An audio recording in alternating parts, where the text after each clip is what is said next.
guys, so when it comes to SLA, we have officially hit 3,000 on defeating the newest Workshop Brain Light on hard mode. So, good news is that the hard mode itself has been nerfed. If you guys don't know, every time a milestone is hit, so the next milestone I believe is going to be 6,000. Yeah, 6,000. There you go. the number's right there. The hard mode itself will be nerfed. Also, by hitting 3,000, obviously congratulations to those that did hit 3,000. We're going to be getting the exclusive skin and whatnot, and then more importantly, everyone will get their hands on these rewards right here. So that's fantastic. But yeah, just to give you guys a little bit of show of what I mean by it being nerfed. If you head over to the Workshop Brilliant Light right now, I believe, yeah, there you go. So it's now one flame. It's no longer two. So slightly easier, slightly nerfed, as I like to say. And so once we hit the 6,000 mark, that will be gone, and then the remaining power level will be there. I don't know if it's going to be reduced even more. I'm pretty sure it just stays at this amount, but they just take off that slight little edge from it, right, in terms of difficulty wise. So there you go. If you guys have been nearly been able to beat it, well, you should be well, you might be able to do it now, who knows. But yeah, another another 3,000 more people, there we go, and then yeah, all of this will be gone. So, but yeah, it's been slightly nerfed right now. On top of all of that, your boy's got all the codes, so if you guys do want to support your boy, again, it is greatly appreciated. The giveaways are still going on, we're keeping it moving. Go to Ruji's next update, so we're going to be doing some special stuff with that. We've got the first year anniversary, so we're going to be doing some special things with that. So yeah, if you guys need all of that, that would be greatly appreciated. On top of that, make sure that you guys are doing the Vortex Gaming event. Again, it's just a nice little extra gold and essence to come your way to if you guys want to put it towards the next update, you can do so, aka go to Ruji or save it for the first year anniversary. Now is very important, right? We're leading up to the first year anniversary, so you know, whatever you can get, whatever you can save, now's the time to just kind of scrape the barrel, right? Wherever there's essence, go grab it. So yeah, a nice little way to get some extra bit of essence. Not only that, there is a bit of a 300-day celebration gift happening, which we already knew about, and obviously from this is where we will be able to get the legendary blessing stone chest, which, as you guys can see, starting from the 19th, which is today's reset that is going to be happening, we will be getting a legendary choosing of our own, a blessing stone. That is right, so you can pick and choose what blessing stone you want in a legendary form, and then 8 days later we can do the same thing with a skill ruin. So now is the time to maximize your chances of gaining a certain blessing stone, you know, depending on what you need and what you want, to give you the upper hand. There are obviously blessing stones that are universally just top tier, must have, and if you don't have them, now you have the opportunity. Obviously, newcomers, new players, this is going to be huge, absolutely huge, to get a legendary blessing stone. So we're going to go over the ones that, you know, I would suggest, give you guys a little bit of options, because again, I feel like some people might already have said top tier blessing stones at legendary mark already, which is completely fine. You can always resort to then going over to the next sets of blessing stones that you may not have at legendary form, that are still valuable and extremely good in certain situations and scenarios. Okay, so first things first, I mean, there are going to be two sets of blessing stones to really look at, of course. You know, you got the offensive and you got the defensive. I feel like a lot of people are going to be leaning towards the offensive, which clearly makes sense, since we are, you know, we're trying to get more damage out of our characters and whatnot. Although I will admit, with the new introduction of the newer blessing sets, they're actually, you know, not to be slept on. It just really depends on, if you've got majority covered here, then you can resort to going over here.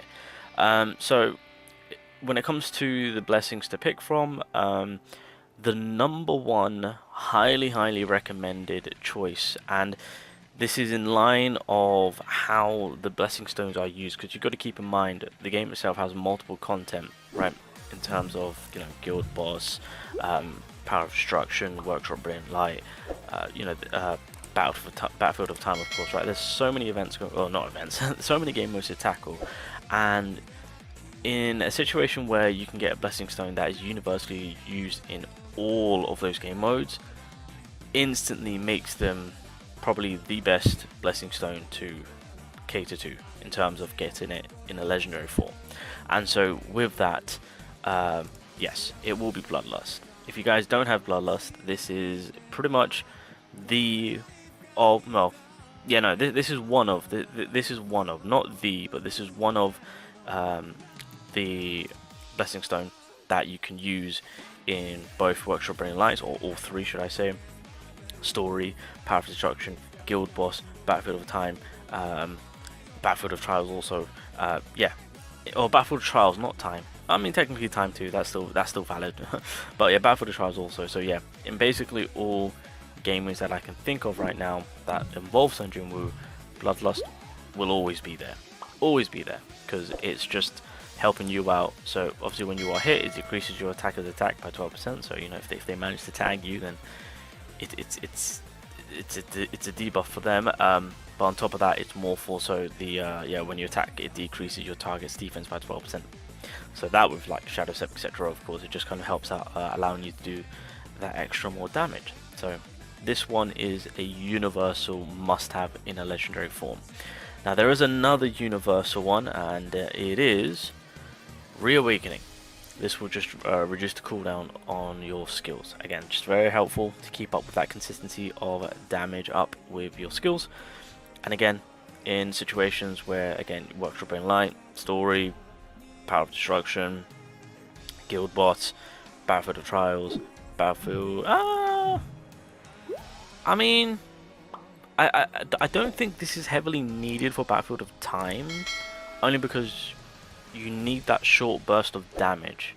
So I don't think it's really heavily required for Battlefield of Time, just personal opinion, because again, you're trying to beat the boss as soon as possible, and so you're just kind of maximizing out on your damage output. So that's just kind of how I see it, but it is still feasible and usable through that. But again, same way as Bloodlust, it's just, I would say it's kind of -1 game mode, but it's still universal in everything. So in my personal opinion, I would say cater to Bloodlust first and then Reawakening. These are going to be universally, out of every other Blessing Stone, like a always used blessing. These are always used, always. So these are like must have in legendary form, right? So make sure that if you haven't got either of them in legendary form to cater to, first go for Bloodlust. But if you would have Bloodlust at legendary, then make sure you've got Reawakening. Also, just to throw this into the mix of things, one of the newer blessings, I don't know if people have maximized on utilizing this, if you have it even in the purple form, but in a legendary form, if you have 200 in your intelligence slot for your Sun Jin Woo when it comes to his stats, obviously that will then cater to MP increasing and cooldown decreasing, of course. So obviously it does benefit Sun Jin Woo a little bit more in terms of in that type of build. But with that, it correlates into this blessing to then give you an extra, what's it, 1200? Yeah, into your basic attack. It's not bad.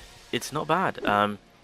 Obviously, a total of 200 intelligence points needs to be applied into his stats. That way you can maximize this blessing. And in all honesty, this is starting to become a bit of a perma blessing when you do choose to go down the route of getting that 200. I mean, this is more so...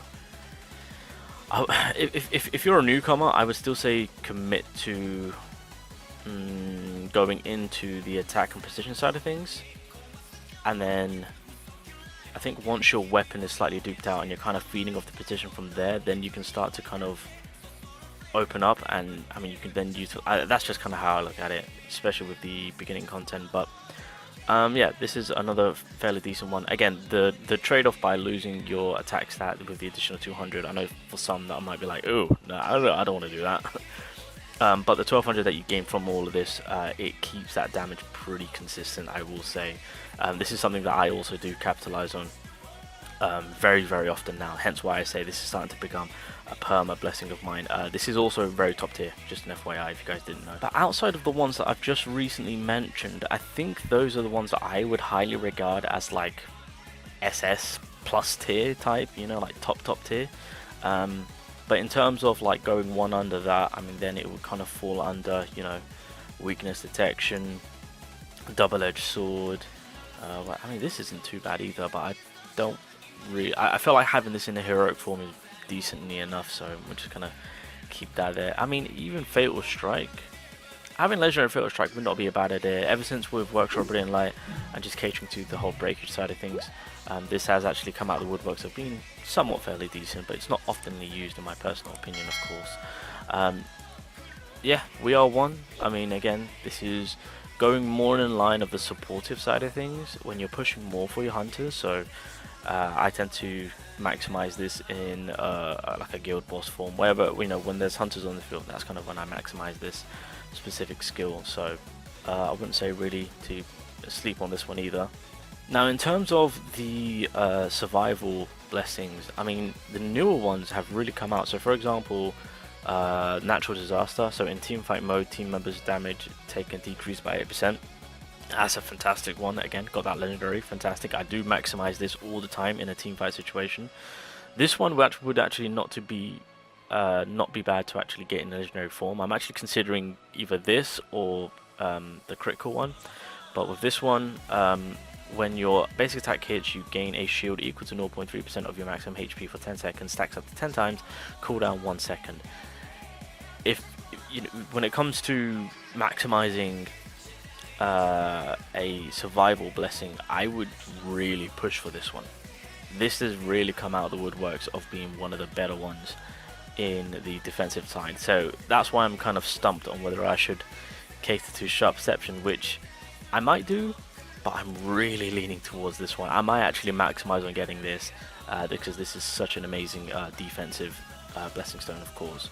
So there's that. I would also throw this in here, by the way, if you guys don't have this in the legendary form. This is also another fantastic top tier blessing stone to really consider and use, because again, damage decrease increases receive shield effect. So if you are running users that provide you with the shield, it does give you a little bit of extra sum of shield push. But I would say cater to this big time. But these three are like my hot choices right now. I don't really care for that, to be honest, although that's fairly decent. This also isn't bad, but I'd say keeping this on heroic is also decently fine. But yeah, this is huge, but that's kind of like the survival side of things on what I would look into and suggest and push for. And I think that's pretty much all the ones that I would really push for in terms of what I would prioritize, and then the ones that you can choose after. I was looking at Boss Slayer and I'm just like, I don't think this one really gets much usage anymore. It's very rare on why you would need to use this, to be fair. Because, I mean, even though you get this 20% from doing more damage to the bosses, but your cooldown and your dashes will increase by 20%, I mean, you just got better options nowadays. And then I used to maximize and capitalize on this all the time. And I would still say this is fairly decent, but the mana consumption is, yeah, it's a bit of a killer. In a situation where you're doing a high amount of damage in a short period of time, then you can capitalize on Mana Rampage, I would say. But outside of that, I really wouldn't push for it, to be fair. Yeah, but all the other ones that I've mentioned, those are the ones that I would really push for, and obviously the ones that I said to prioritize first before going over to the other ones that I've kind of mentioned, kind of pick from. So, but those are the blessing stones which I would suggest that you guys pick up. But at the end of the day, it just goes off from what you have and in a legendary form and what you don't have.